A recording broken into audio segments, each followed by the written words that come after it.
Hola, bienvenidos a un nuevo programa de Expediente INACIPE, Academia Mexicana de Ciencias Penales. Mi nombre es Luz María Saucedo y les agradezco que nos estén acompañando el día de hoy.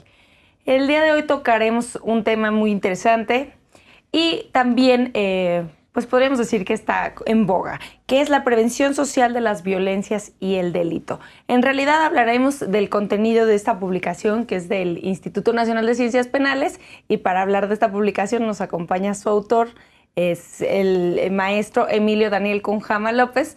Daniel, bienvenido, muchísimas gracias. Él es profesor investigador del Instituto Nacional de Ciencias Penales. Muchas gracias por acompañarnos, Daniel. Buenos días, Luz. Dani, quisiera que nos platicaras y que hiciéramos un poquito de historia acerca de cuándo comienza a hablarse del tema de prevención del delito en general. Bueno, mira, en México relativamente es reciente el tema de prevención del delito, sobre todo mirándolo como una estrategia nacional en donde se articula no solamente una serie de modelos de prevención del delito, sino también una estrategia de cómo funcionar en la aplicación de este nuevo sistema de prevención del delito. Para empezar, como su nombre lo indica, deja de ser prevención del delito aquí en México para ahora nombrarse prevención social de las violencias y el delito. ¿Qué implica este cambio de nombre? Bueno, pues el reconocimiento en un primer momento que la prevención del delito no solamente debe de ser, digamos, desde un ámbito policial o desde un ámbito situacional, sino que reconocemos que la prevención social del delito es una estrategia que ataca el origen de la criminalidad. Es decir, que se reconocen los factores de riesgo sociales que hacen que una persona se vincule a la violencia o a la criminalidad. Ese es, digamos, un primer cambio. Otro segundo cambio es reconocer también que deben de ser atendidas las violencias y no solamente los delitos, que no es lo mismo la violencia que el delito. Hay muchas violencias que todavía no son tipificadas o no se han creado tipos penales para poderlas sancionar y que poco a poco, conforme ha evolucionado la sociedad, pues se han incluido, digamos, estas prácticas que en algún momento se miraban como naturales o como normales, pues ya se han definido, digamos, como conductas prohibidas. Pensemos, por ejemplo, cuando un matrimonio en los años 50, perdón, o en los años 60 tenían relaciones sexuales forzadas, se veía como algo de lo privado, algo que solamente le competía a las personas involucradas, pero que ahora reconocemos que eso se llama violación, ¿no? Que es una violencia sexual que ahora ya está recogida por el derecho penal, ya está tipificada, se ha creado, pues digamos, una legislación al respecto. Entonces ahora reconocemos que necesitan ser atendidas también las violencias y no solamente los delitos como anteriormente. ¿Y por qué hablar de las violencias y no la violencia? O sea, ¿qué cambio? Porque antes era, o sea, la violencia, pero como de una forma generalizada, no es que solo hubiera un tipo de violencia. Exacto. Y ahora se hace hincapié en hablar de las violencias. Sí, mira, esto ha llevado muchas discusiones entre los académicos y entre incluso los mismos operadores del programa. O sea, ¿cómo llamarlas? Si la violencia o las violencias. En realidad el programa se llama Programa Nacional de la Violencia y el Delito. Fue toda una discusión, pero nosotros desde la academia reconocemos que debe de ser en plural el concepto de la violencia, porque la violencia no es una, sino son, digamos, diversas manifestaciones en las cuales pues se ejercita precisamente la violencia, entendida esta como una relación de fuerzas antagónicas que siempre menoscaba al ser humano. Es una relación de fuerzas antagónicas, repito. Entonces, en ese sentido, nosotros podemos ubicar a la violencia desde diferentes ámbitos, incluso puede ser clasificada de diferentes maneras. Por ejemplo, una de ellas puede ser a partir de quien sufre la violencia. Entonces hablamos de violencia contra la mujer o violencia contra los niños. Sería una primera esquematización de la violencia. Por otro lado, tenemos una clasificación desde quien perpetra la violencia. Por ejemplo, entonces hablamos de violencia juvenil, hablamos, por ejemplo, de violencia homicida, etc. Y otra parte, digamos, otra clasificación tiene que ver en dónde ocurre la violencia. Entonces hablamos, por ejemplo, de violencia escolar, de violencia institucional, etcétera.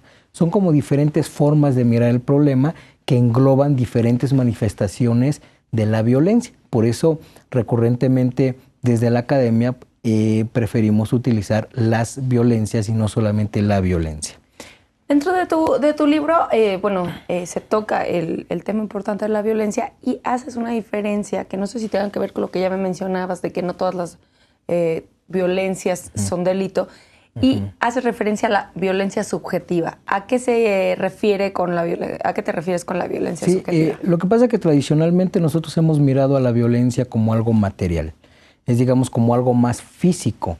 Ahora es reconocida incluso por los organismos internacionales y por algunas leyes que nosotros tenemos, como la ley a una vida libre de violencia contra las mujeres, en donde se puede identificar violencias que no son materiales, como la violencia psicológica, la violencia emocional o la violencia económica.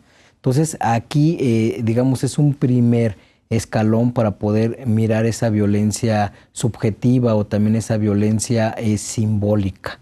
Esa violencia simbólica, en términos de un autor francés, Pierre Bourdieu, puede ser entendida como esa imposición arbitraria de esa arbitrariedad cultural, lo que quiere decir que es la imposición de esquemas culturales o de prácticas ideológicas o de prácticas sociales que no necesariamente se miran o son tangibles como la violencia física, sino tienen que ver incluso no solamente a nivel emocional o a nivel psicológico, sino también a nivel cultural.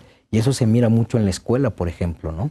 Digamos que el niño o los jóvenes llegan con ciertos preceptos, ciertas prácticas culturales, y la propia escuela lo que hace es homologar, homogenizar un tipo de cultura. Entonces, digamos, también es mirada ese tipo de violencia cultural o violencia simbólica, que esto nos lleva también a pensar que la violencia no solamente debe de ser mirada a través de persona a persona, sino que también hay una violencia de institución a persona, de institución a institución, es decir, empezar a mirar a la violencia también como una práctica institucional, una práctica estructural.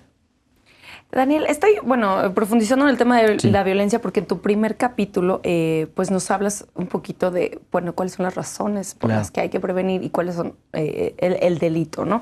Quisiera que también nos platicaras de la correlación entre violencia, delito y desigualdad social, que también tratas en el libro. Claro, mira, hoy en día me parece que uno de los grandes problemas, no solamente en México, sino a nivel mundial, tiene que ver con la desigualdad. Por ejemplo, México está dentro de las 15 mejores economías del mundo. No obstante, tenemos poco más de la mitad de la población en pobreza. El PNUD crea el Índice de Desarrollo Humano, digamos, incluyendo diferentes aspectos que tienen que ver con el bienestar social, la educación, salud, etcétera. Y ha marcado, digamos, un índice de desarrollo mundial para poder medir, digamos, a todos los miembros de las Naciones Unidas con base en este índice, pero también lo hace país por país. En el caso de México, hay un índice de desarrollo humano ya medido por el PNUD por estado y por municipio. Y nosotros podemos mirar cómo desde el nivel estatal y más evidente desde el nivel municipal tenemos una gran brecha. Es decir, que tenemos un índice de desarrollo humano para algunos municipios o para algunas colonias de aquí de la Ciudad de México igual que, por ejemplo, Alemania o Holanda, o digamos estos países de primer mundo con economías súper avanzadas. Pero por otro lado también tenemos índices de desarrollo humano en algunas colonias, en algunos municipios, por debajo de la África subsahariana, por abajo del Congo. ¿Qué quiere decir esto? Que tenemos municipios con, digamos, grandes prestaciones sociales, grandes condiciones económicas, etcétera, y por otro lado con personas que no tienen lo mínimo para subsistir. En algunas comunidades de las zonas más pobres de nuestro país, que tienen que ver con Chiapas, con Guerrero, imagínate que el ingreso mensual por familia es de $1. Es que mayoritariamente viven de autoconsumo, de parcelas que ellos mismos siembran, que literalmente viven en cavernas, no hay luz, no hay sistemas sanitarios, es decir, una situación verdaderamente precaria. ¿Qué es lo que sucede? Que esta gran desigualdad lo que permite es tener una gran limitación en el acceso a los derechos. ¿Qué quiere decir? Que una persona no va a tener el mismo, por ejemplo, procedimiento penal si en algún momento llega a tener un problema con la justicia, que una persona que pueda contratar uno de los mejores abogados que tenemos en el país, o que incluso puedan recurrir a prácticas de corrupción que puedan corromper desde al policía hasta los propios jueces. Es decir, esta gran desigualdad económica, social, educativa, de salud, también se traduce en una gran desigualdad en el acceso a los derechos. Y esta gran desigualdad lo que provoca en un primer momento pues es un tipo de violencia estructural. Ese tipo de violencia estructural, en el entendido de este acceso o de este no acceso, también crea factores de riesgo para que una persona de una manera más fácil se vincule a la violencia o a la criminalidad.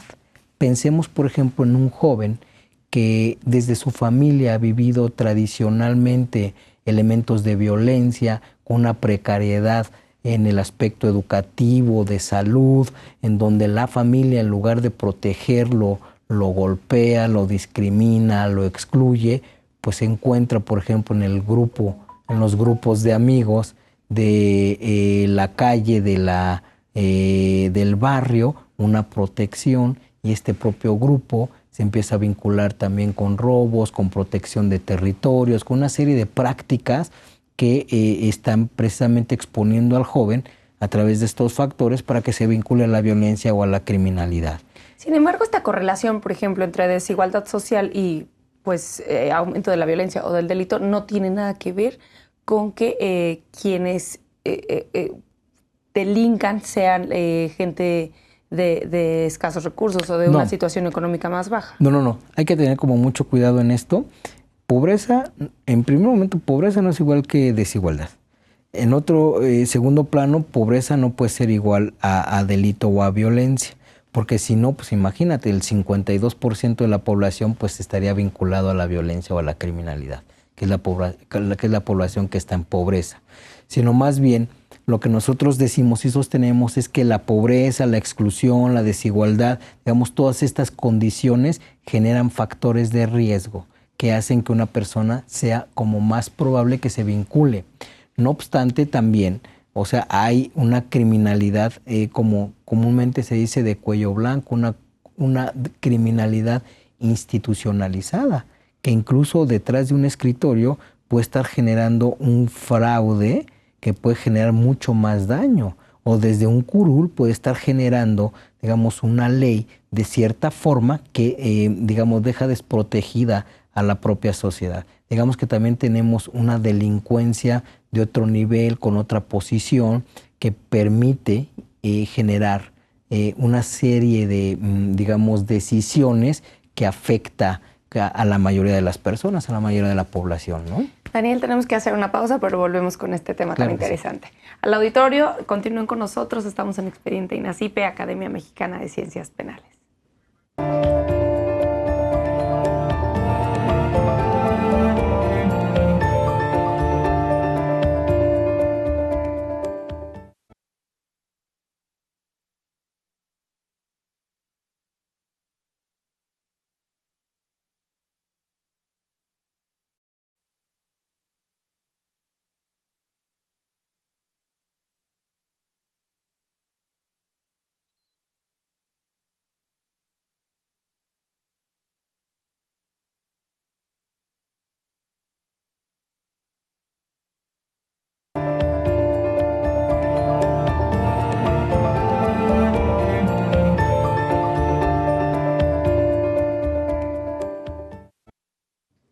Gracias por continuar con nosotros en Expediente INACIPE, Academia Mexicana de Ciencias Penales. Les comento que pueden estar en contacto con nosotros a través de las redes sociales del canal judicial que aparecerán en sus pantallas a lo largo de todo el programa y también en nuestro Twitter que es @expediente_. Los invitamos a darnos sus comentarios y sugerencias acerca del programa. El día de hoy estamos hablando de la prevención social de las violencias y del delito, que es esta publicación, y nos acompaña su autor, el maestro Emilio Daniel Cunjama. Les quiero mencionar que esta publicación se encuentra disponible en la página del Instituto Nacional de Ciencias Penales. Me parece que se pueden registrar y el Instituto Nacional de Ciencias Penales les dará un archivo donde se puede descargar. De hecho, se agradece mucho porque ya no tienes ejemplares en físico, se agotó. ¿Verdad? Sí, afortunadamente. Daniel, ya hablábamos en la primera etapa de este programa acerca de las violencias. Yo quisiera cerrar hablando del tema de México. Ya hacíamos una breve introducción, pero ¿qué es lo que pasa en México? ¿Por qué el aumento de la violencia en nuestro país? Sí, mira, recientemente nosotros hemos mirado, la ciudadanía ha mirado, lo ha vivido, el incremento de la violencia y de la criminalidad.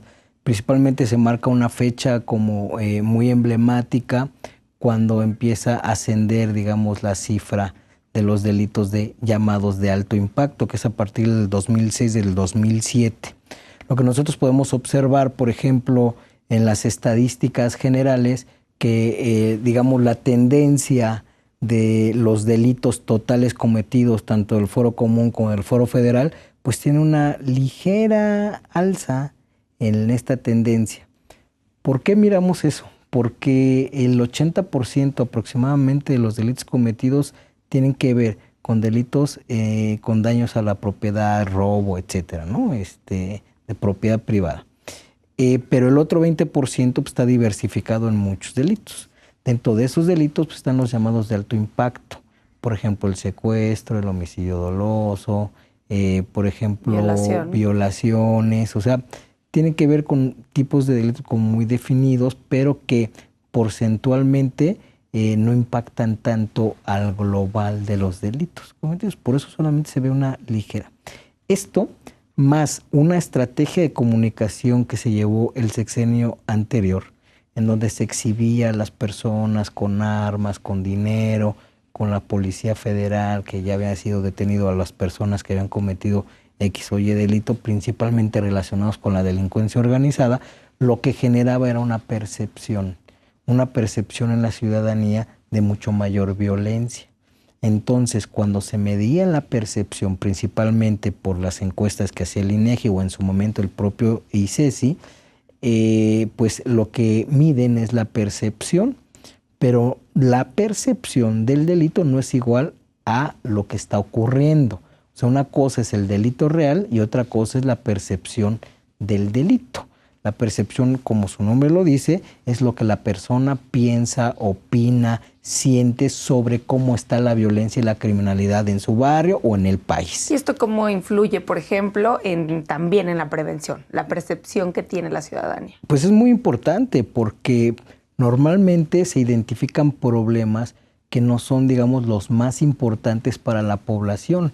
Por ejemplo, ahora el tema de secuestro pues es un tema como muy actual. Nosotros hemos visto cómo han subido las cifras sobre secuestro, y el secuestro, a pesar de que es un delito que genera un daño pues catastrófico en las personas, en los familiares, digamos que es un daño más de tipo cualitativo que de cuantitativo, a pesar de que ha subido las cifras. Aproximadamente, si no mal recuerdo, no más del 2% de los delitos totales tienen que ver con secuestro. Sin embargo, como es un delito de alto impacto que genera, digamos, genera una percepción como mucho mayor de lo que normalmente las cifras están presentando. Entonces, muchas veces los esquemas de prevención para poder, digamos, restaurar esta percepción del delito, pues se encaminan también, digamos, hasta este tipo de problemáticas y no necesariamente hacia las problemáticas que son por lo menos estadísticamente, más probables que las personas sufran, que tiene que ver con el robo a transeúnte, robo a transporte, a negocio, etcétera, ¿no? Entonces sí está vinculado. Si te parece bien, vamos a hablar ya de cuáles son los modelos de prevención que existen. Claro. En el libro mencionas, son 7 modelos de prevención. No sé si quieres que platiquemos de cada uno. Yo te los puedo ir mencionando. Me dices, bueno, tal vez lo podemos saltar, ¿no? Hablas del modelo clásico de la prevención. ¿En qué consiste este modelo? Sí, fíjate, está prácticamente ligado con lo que decíamos hace rato. ¿Por qué? Porque normalmente el delito o la violencia aparece. La lógica de la prevención es generar o atender lo que sea necesario para que ese delito no aparezca. Ese es un primer esquema. Por otra parte... Aunque el mismo concepto de prevención debería ser, pues, previo, ¿no? Exacto. O sea, es decir, generar atención a lo que sea, que ahí va la lógica de los modelos, para que el delito no aparezca. Pero también hay una prevención para que cuando el delito aparece, que ya no vuelva a aparecer. Y ese es el clásico. Digamos, son como formas distintas de poder ubicar la prevención en términos generales. Digamos que la lógica de la prevención clásica apunta precisamente a estas dos lógicas en términos generales. Sí, claro. De hecho, en tu libro viene un cuadro bastante explicativo acerca de estos tipos de prevención. Posteriormente a este tipo de prevención nos hablas del modelo neoclásico de la prevención. Sí. ¿En qué consiste o cuáles son las diferencias con el modelo clásico? Digamos que ahora, una vez entendido estas dos grandes diferencias, estas dos lógicas, tanto el clásico como el neoclásico, está mirado desde el derecho, principalmente desde el derecho penal, que a partir, digamos, de ciertas estructuras y ejercicios propios del derecho en términos legislativos, se piensa que en alguno de estos dos momentos se puede prevenir y que está muy ligado precisamente con lo que otros modelos de prevención, digamos, más específicos, que es la prevención general y la prevención específica o especial, que también por ahí ya los marco. La prevención general, digamos, tiene un aspecto positivo y un aspecto negativo. Todo esto es bajo la lógica del derecho penal, sí, jurídico penal. Se asume que en la prevención general la existencia de la ley previene.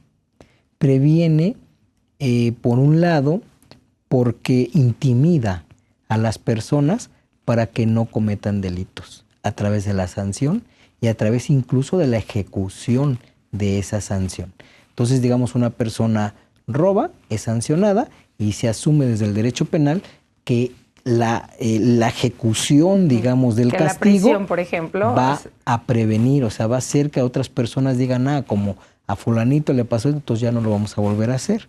Lo que nosotros vivimos hoy en día es que pues eso no previene, o sea, han sentenciado a gente por secuestro y pues sigue habiendo secuestros incluso a la alza.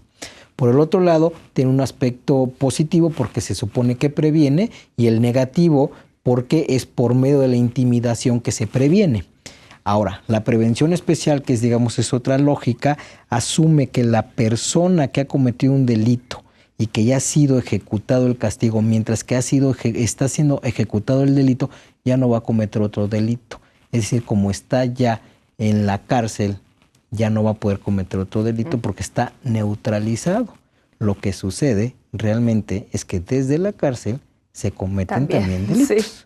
¿Qué quiere decir? Se roba, se extorsiona, se secuestra, se lesiona, se vende drogas, etcétera. Es Entonces, decir, que también, no sirve tampoco, ¿no? También es una falacia, ¿no? Es una perspectiva utópica que la prisión previene simplemente por tener a las personas en cautiverio. También dicen, tiene un aspecto positivo y uno negativo. El positivo es que previene y el negativo es que por medio de la privación de la libertad se previene. Claro, bueno, creo que va un poco de la mano con que sí, que es la prevención de la reincidencia. Exacto. Tiene que ver con que una persona, la persona que está, por ejemplo, en la ejecución de su sanción o en la prisión, ya no va a reincidir porque ya fue castigado. Es principalmente mirar la lógica de que cuando una persona ya, digamos, fue castigado por el Estado, Ahora, ¿qué hacemos para que esa persona no vuelva a cometer un delito?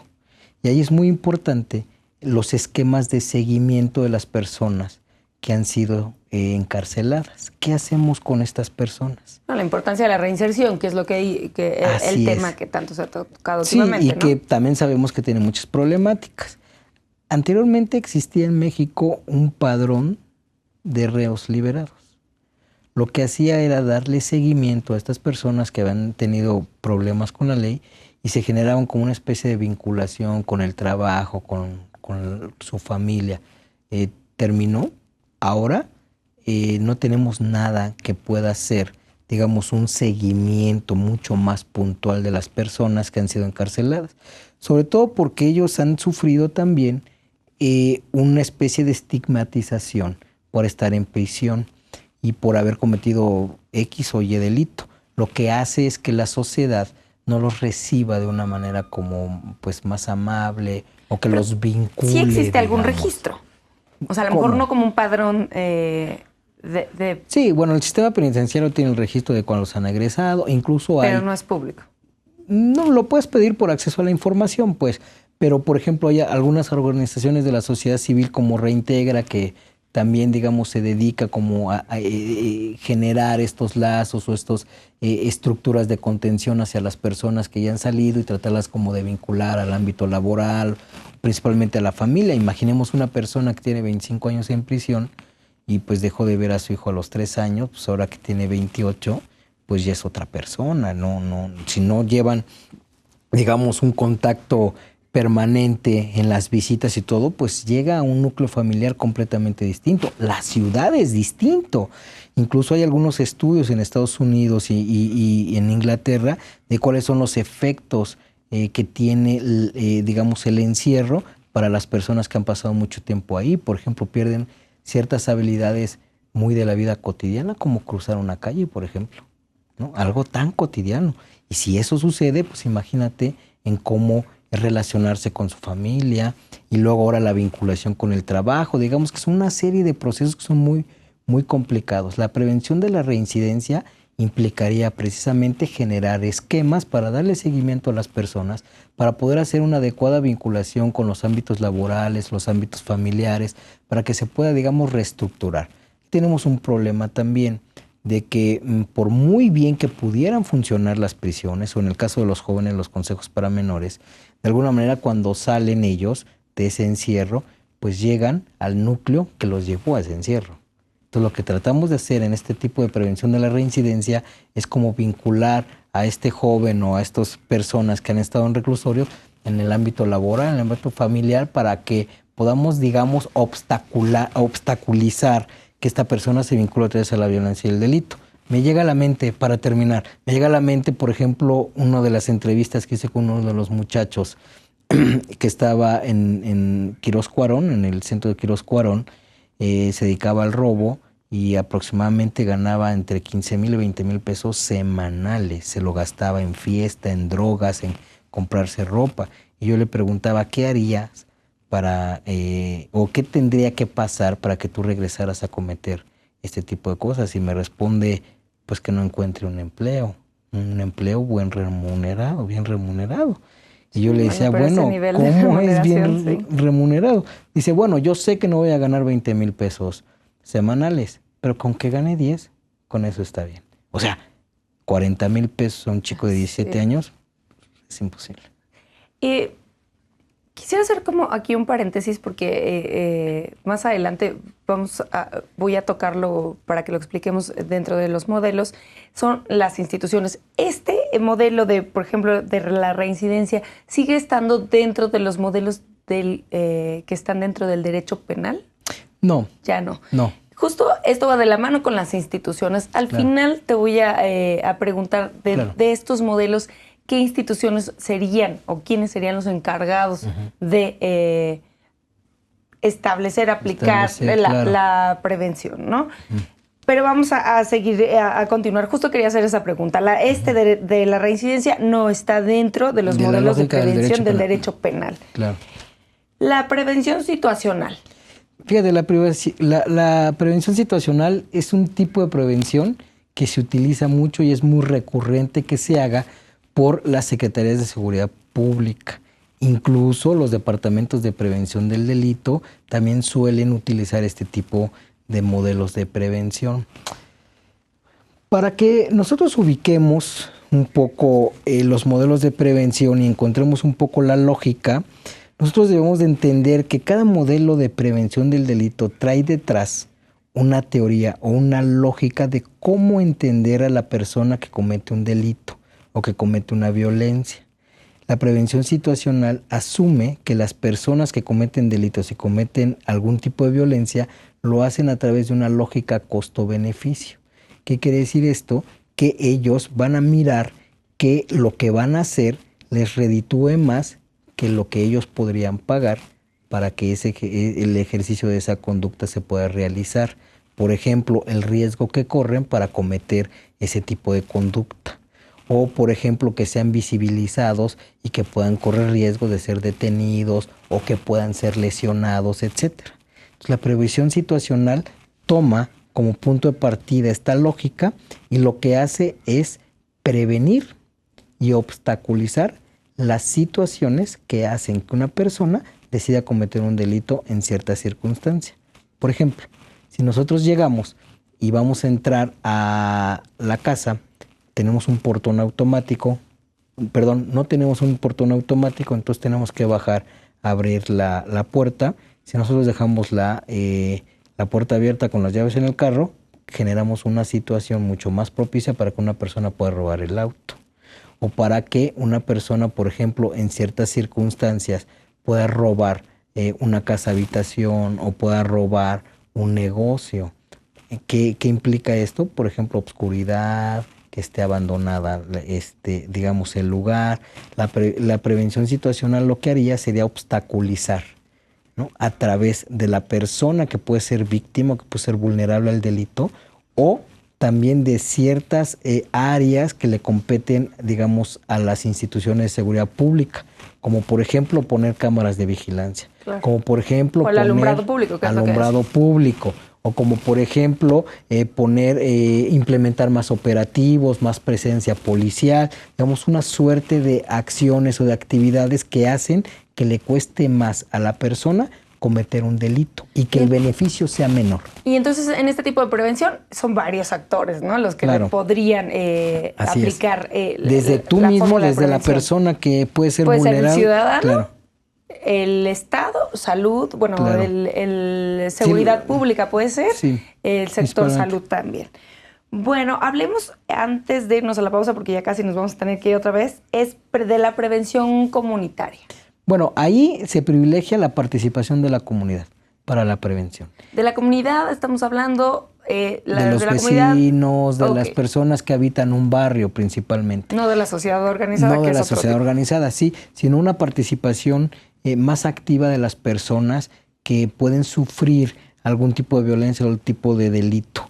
¿Cómo lo hacen? A través de programas, por ejemplo, de vecino vigilante, a partir de la organización de los propios vecinos para generar, digamos, comitivas para, por ejemplo, rescatar un espacio que ha sido invadido por la basura o por algunos grupos que pues tienden, digamos, a tener actividades criminales o de violencia, etcétera. Es prácticamente la participación de la ciudadanía en estas tareas de prevención del delito. Por ejemplo, esto puede funcionar a nivel de los comités vecinales, a partir de las propias organizaciones que se hacen en las colonias, en las cuadras, que permiten precisamente disuadir, digamos, estos elementos que generan escenarios potencialmente delictivos. Otro ejemplo podría ¿no? ser, por ejemplo, también en las escuelas, así claro. como las comunidades de padres de familia, para evitar los delitos dentro de las escuelas. Sí, claro, estar vigilante, digamos, en lo que está sucediendo con sus hijos, en ciertas actividades que están generando. Si ya miran que hay un grupo de personas o de muchachos que están fuera de la escuela, que pueden generar algún tipo de violencia o de delito alrededor de sus hijos, implica en el centro, digamos, de este tipo de prevención, la participación comunitaria, la participación de las personas. Nos quedan dos tipos de prevención, la prevención del desarrollo y la prevención multiagencial. Yo creo que sí nos da tiempo de hablar de la prevención del desarrollo. Sí, lo que está apuntando ahí es que se asume que el ser humano pues precisamente lleva todo un desarrollo a través de ciertas etapas de la vida. Entonces lo que se asume este tipo de prevención es estar focalizando ciertas actividades o ciertas acciones en estas etapas del desarrollo. De tal manera que, por ejemplo, una de las más importantes y de las que poco hacemos caso es la niñez. Si nosotros atendemos a la niñez, vamos a tener menos problemas cuando los niños se conviertan en jóvenes y se conviertan en adultos. Poco le hemos invertido nosotros a la niñez, que es, digamos, un periodo en donde se está conformando la personalidad, en donde se está aprendiendo ideas de la vida, de lo bueno, de lo malo, está generando una disciplina, una socialización. Entonces poco hemos, digamos, atendido esa parte. Algunos psicólogos dicen que cuando nosotros tratamos de corregir a un joven, ya es bastante tarde, porque ya está estructurada su personalidad. Hay algunas teorías que dicen que la personalidad está en constante cambio, en constante, digamos, transformación, aunque también reconocen que las partes estructurales de la personalidad ya no pueden moverse. De tal manera que nosotros deberíamos de estar actuando cuando se está formando esa personalidad y cuando un niño, digamos, a nivel de temperamento, puede generar, digamos, ciertas actividades por su propio temperamento y que el carácter, digamos, debe de estar como mayor presente para poder, de alguna manera, controlar ese temperamento. Son las bases, digamos, más conocidas de la personalidad. Cuando nosotros entendemos que la personalidad es la relación entre el temperamento y el carácter, prácticamente todas las teorías de la personalidad aceptan este principio. Y eso se va formando, ahí hay toda una discusión, pero aproximadamente hasta los 7, 8 años. Los primeros 7, 8 años. Y entonces aquí quienes estarían involucrados en esta prevención serían las escuelas y las familias, ¿no? Los padres. Principalmente las dos instituciones primarias de socialización. Esencialmente los padres. Cuando nosotros miramos cómo, por ejemplo, un niño llega, le jala la cola al gato y el papá llega y le dice no le jales la cola al gato porque te va a rasguñar, hay un mensaje ahí. Si lo lastimas, él te va a lastimar. Diferente sería si le dice el papá, no lo lastimes porque le duele y lo dañas. Cuando nosotros hacemos responsable al niño y consciente de que sus actos tienen un perjuicio y están generando un daño. Una lógica diferente que se va cimentando. Son mensajes diferentes. En un lado lo haces individual, el otro lo haces con una responsabilidad de tus propios actos que pueden hacer sufrir a otra persona. Yo creo que eso es algo que necesitamos nosotros trabajar. La prevención del desarrollo implica entonces generar cierto tipo de acciones en diferentes etapas de la vida de una persona. Perfecto, Daniel, tenemos que ir a una pausa, pero regresamos con el último tipo de prevención, que es el multiagencial. Al auditorio, no se despeguen, continúen en Expediente INACIPE, Academia Mexicana de Ciencias Penales.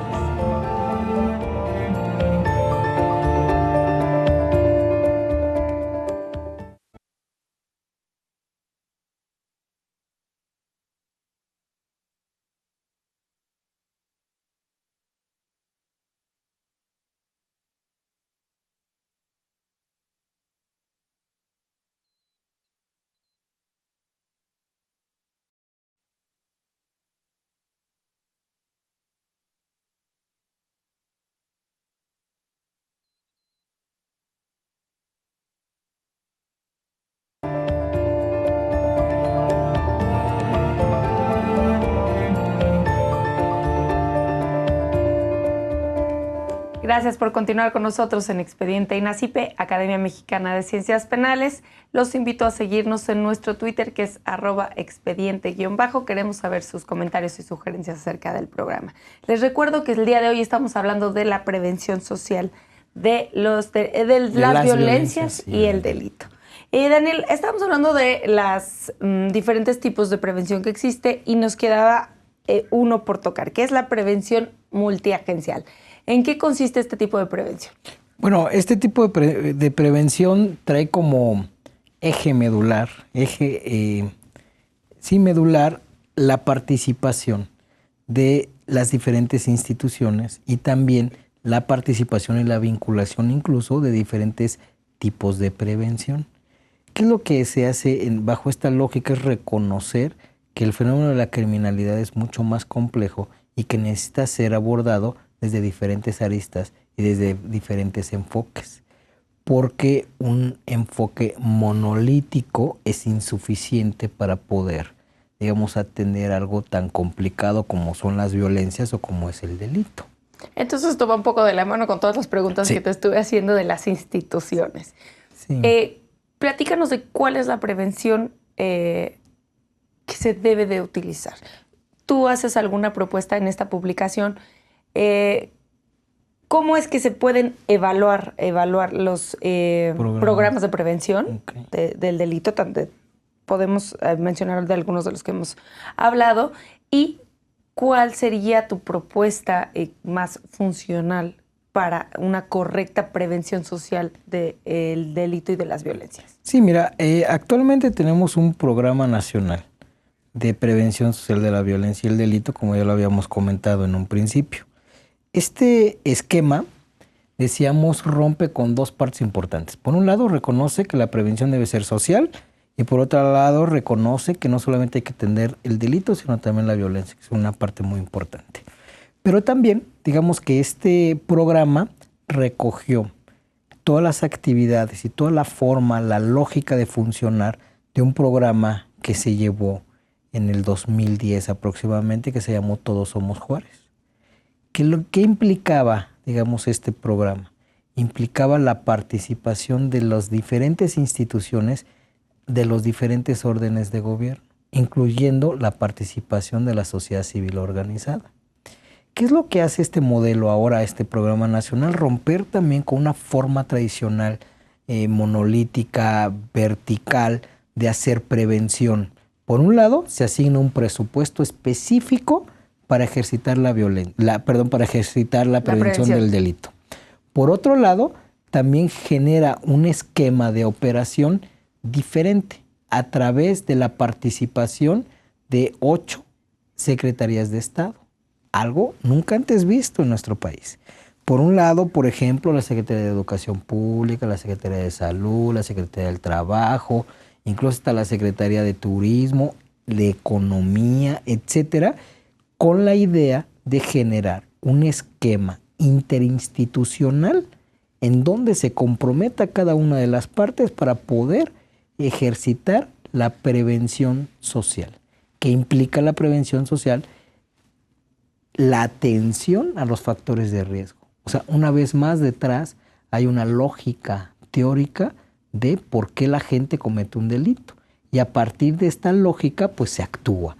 En ese sentido, se reconoce que la persona que comete un delito, que comete una violencia, pues hay factores de riesgo de tipo social que está de alguna manera empujando o facilitando para que esta persona se vincule a este tipo de delito. Nosotros debemos de entender que la criminalidad podemos observarla como si fuera un oficio. Nos cuesta un poco de trabajo porque siempre rechazamos la cuestión de la criminalidad, de la delincuencia, pero al final del día es algo que se aprende no solamente a hacerlo, sino también el cómo hacerlo. Y este aprendizaje está alrededor de ciertos contenedores o resortes sociales, culturales, etc. La prevención social reconoce eso y lo que hace es atender para reducir los factores de riesgo.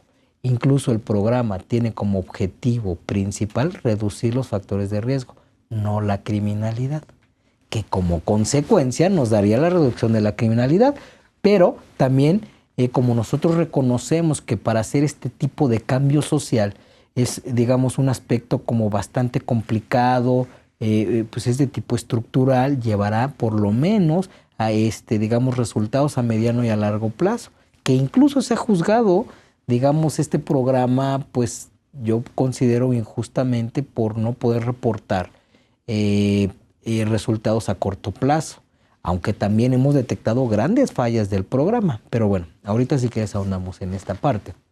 Aquí la idea es cómo las instituciones participan para poder disminuir estos factores de riesgo. En este sentido, cada una de estas secretarías de Estado... ¿Están 8 secretarías de Estado? Sí. ¿Y quién más?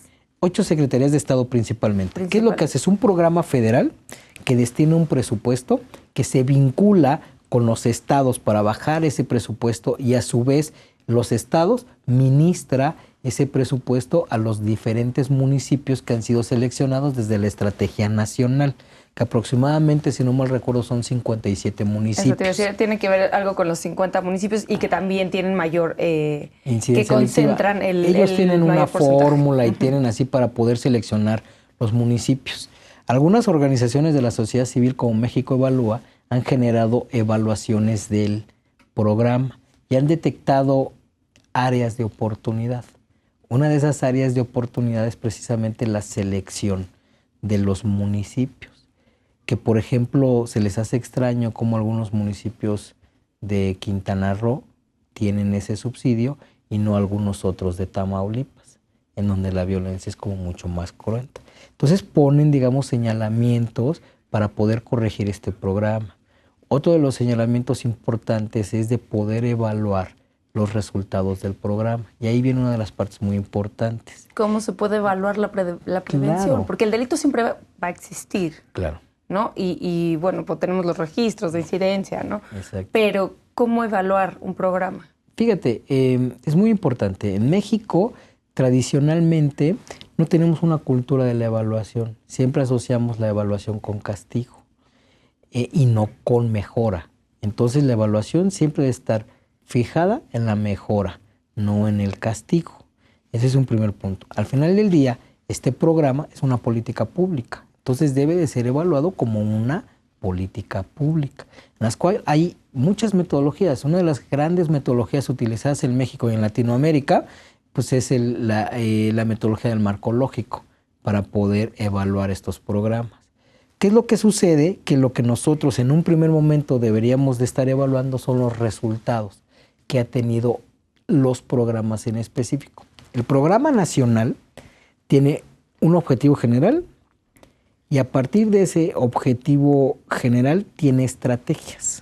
Justo esa era mi pregunta, pero te iba a decir, el tema de la prevención podría parecer subjetivo. Entonces, bueno, pues sí, este programa nacional da recursos a los estados y a los municipios para que hagan prevención, pero les da línea, o sea, dice en qué estrategias. Sí, el programa ya está diseñado a través de un estudio y de un diagnóstico, que es lo que ellos han detectado que se debe de atender. Ahí también hay algunas críticas, porque la bibliografía que ellos utilizan es una bibliografía que viene de Inglaterra, principalmente basada en un psicólogo que se llama David Farrington, bueno, de un criminólogo que se llama David Farrington. Entonces, también ha tenido como crítica ahí. Pero entonces tiene su objetivo, tiene sus objetivos específicos, tiene sus estrategias, tiene sus acciones. Y entonces cada municipio debe de elegir algunas de las acciones vinculadas a una estrategia y vinculada a objetivos específicos, etcétera, y ellos generan proyectos específicos que corresponden a esa acción. El problema es que los municipios no tienen la capacidad técnica ni los recursos humanos para poder diseñar adecuadamente una política pública. ¿Qué es lo que hacen? Es diseñar el programa que van a ejecutar como Dios les da a entender. ¿Qué es lo que hace esto? Graves problemas para poder hacer la evaluación, porque tenemos, por ejemplo, casos como el que te voy a comentar. Un programa siempre debe tener un objetivo y que debe de responder a ese objetivo. Entonces, ellos, en vinculación con las instituciones o las empresas que van a ejecutar estos programas, tratan de hacer su objetivo como muy rimbombante, como que suene muy demagógico, como que suene que sí van a transformar el país. No solamente el municipio, sino el país. Entonces ponen algo así. Implementar un taller de macramé para disminuir los homicidios. Entonces tú dices, bueno, ¿cómo un taller de macramé va a impactar en los homicidios? O, por ejemplo, hacer un torneo de ajedrez para disminuir la violencia familiar. Entonces tú dices, bueno, es que quien hace este tipo de cosas no sabe cómo diseñar un programa de esta naturaleza y tampoco sabe que lo que se va a evaluar es si cumplió el objetivo o no. a todas luces no necesitas ser especialista para saber que este torneo de ajedrez no va a disminuir la violencia familiar. ¿Qué es lo que hace? Poner un objetivo a nivel mucho mayor de lo que puede hacer un simple programa. Eso en primer momento los hace invaluables. Claro. O sea que no se pueden evaluar, más bien dicho. Y lo que sucede es que cuando los que hemos participado en ese tipo de evaluaciones, pues tenemos que generar metodologías específicas para que no default pierdan, que a lo mejor no se debería de hacer, pero no hay otra manera de poder evaluar lo que ellos están haciendo.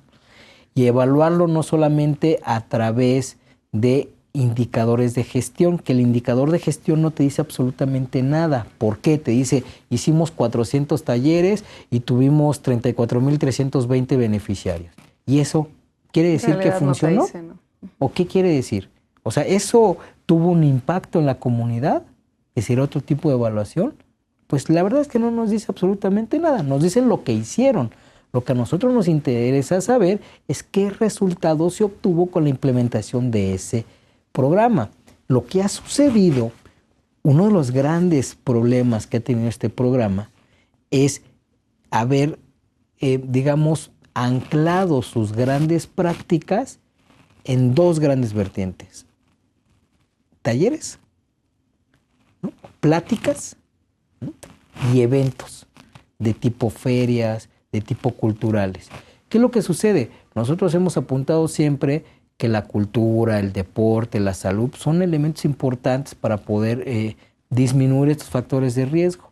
Pero el problema no es que esté la cultura ahí presente, al contrario, nosotros necesitamos que esté la cultura ahí presente, pero no como se está ejercitando, que es solamente a través de llevar un grupo musical. Sí, claro. Eso no previene nada, eso es un evento recreativo, es importante, sí, pero no para los fines específicos que tiene el programa. Se convierte casi en un OCESA, en una empresa de hacer eventos.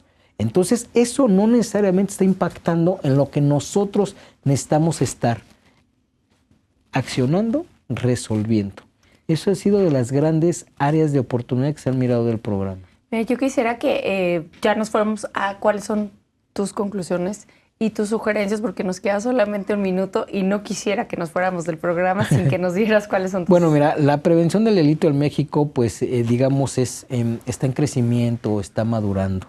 Se han generado este programa que yo he de decirlo, siempre lo he dicho, el programa en su estructura, digamos, en el diseño, en el programa nacional, me parece que es un programa muy innovador que incluso la Organización de las Naciones Unidas lo ha reconocido como un programa muy importante, principalmente pues, vinculado a Todos Somos Juárez, ¿no? Como una práctica exitosa, una buena práctica. ¿Qué es lo que sucede? Los grandes problemas es que, además de todo esto que ya te conté, es que no hay un presupuesto destinado de manera fijo para este tipo de programas y que hoy tenemos, por ejemplo, grandes problemas porque en este proyecto que se manda para el presupuesto 2017 aparece en ceros. Es un gran problema. En segundo lugar, de las cosas más importantes es que haya continuidad en las acciones. Además de hacerlas bien, habría que hacerlas con continuidad, lo que hace que sea una política transeccional. Lo que hace es que la prevención no pueden ser tiros solamente al aire y tiros, digamos, eventuales, sino necesitan ser acciones permanentes para poder generar un cambio permanente. Al final del día, toda política pública lo que quiere es generar un cambio social. Y generar un cambio social no se hace de la noche a la mañana. Hay que cambiar patrones culturales, hay que cambiar prácticas sociales. Y eso no es nada fácil. Este libro precisamente está pensado para poder, digamos, suplir esos grandes vacíos, incluso hasta conceptuales. Todo el mundo dice y se ha convertido en un elemento demagógico prioritario, vamos a reconstruir el tejido social. ¿Pero qué es eso? ¿Qué es el tejido social? ¿Y cómo se podría reconstruir el tejido social? Dicen, vamos a promover la cohesión social. Bueno, ¿qué es eso? Con un partido de ajedrez, ¿podemos nosotros promover la cohesión social? Son preguntas que quedan al aire. Entonces, tenemos que diseñar, para ir terminando, concluyendo en puntos importantes, diseñar proyectos desde la parte municipal que se anclen hacia este programa nacional, pero con expertos. no con personas improvisadas. Punto número 2, un presupuesto debe ser permanente. 3, las acciones también deben ser permanentes y con continuidad. Y 4, siempre debe haber una participación ciudadana y una vigilancia constante para que se puedan evaluar estos programas y podemos mirar en dónde queda todo ese dinero. Pues Daniel, yo te agradezco muchísimo que hayas venido al programa a hablarnos de este tema. Yo sé, porque tú me lo platicaste antes de comenzar el programa, que este es el inicio de una trilogía de publicaciones. Estaremos muy al pendiente de tu trabajo y esperamos tenerte nuevamente en el programa. Claro, te agradezco muchísimo. Muchas gracias por la invitación. Al auditorio, y muchas gracias por acompañarnos. Los esperamos la próxima semana en un nuevo programa de Expediente INACIPE, Academia Mexicana de Ciencias Penales. No se lo pierdan.